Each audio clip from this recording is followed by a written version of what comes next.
Hi everyone, welcome back. Dave Verdun here from innovationtutorials.com. So today's video tutorial is about the separation principles, which are four really great strategies that deal with a certain type of conflict seen in product development. And actually, these principles work for products, they work for services, business processes, and even life in general. So they're one of the tools that comes from the TRIZ world, TRIZ being the theory of inventive problem solving.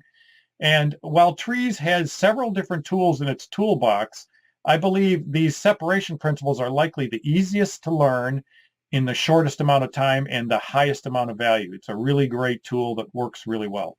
So in this video tutorial, you'll learn how to go from or type thinking to and type thinking.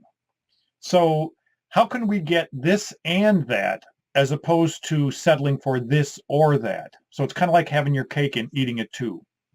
You'll learn an algorithm on how to use time, space, structure, and conditions to resolve these physical contradictions. You're going to see plenty of examples on everything we just talked about.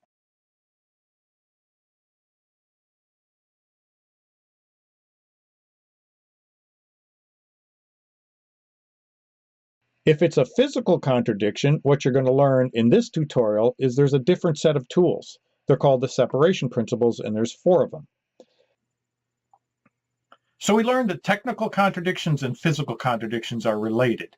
And most technical contradictions actually have a physical contradiction that's almost causing the technical contradiction to happen. The first form for a physical contradiction is just a presence and an absence form.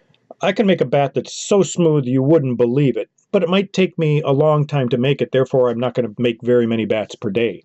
Or I can make a whole bunch of bats in a day, but they might not be very smooth. So I think we can argue that that's a technical conflict. If I have really long wings, I get lots of lift. If I have very short wings, I have less drag, therefore better speed. So we could argue a physical contradiction is wing length. I want long wings for lift and short wings for speed. So let's start with separation in time, the first of four separation principles. So separation in time says that at a certain time, t equals 1, the system has property x, while at another time, it has property negative x. So you're all probably familiar with the US Navy's F-14 or F-111. They have wings that are long when they need them long during takeoff and landing, and then when you get up to speed, they sweep back. So now I'm going to give you a little challenge. So let's see if you can figure this one out. So you want to create a jar. In the top of the jar, you want round so you can screw a cap on it. But you also want it lipped so it's easy to pour out of that. The entire system behaving with a property z, but it's made up of a bunch of elements that have a property negative z. Last example here. You're transporting cable that's wound up on these coils here. The problem is that these things, when you put them on the back, roll very easy.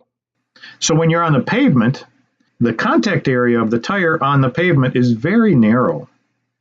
But when you go off-road, when it's a little bit softer and a regular shape, you can actually let a little bit of pressure out of your tire,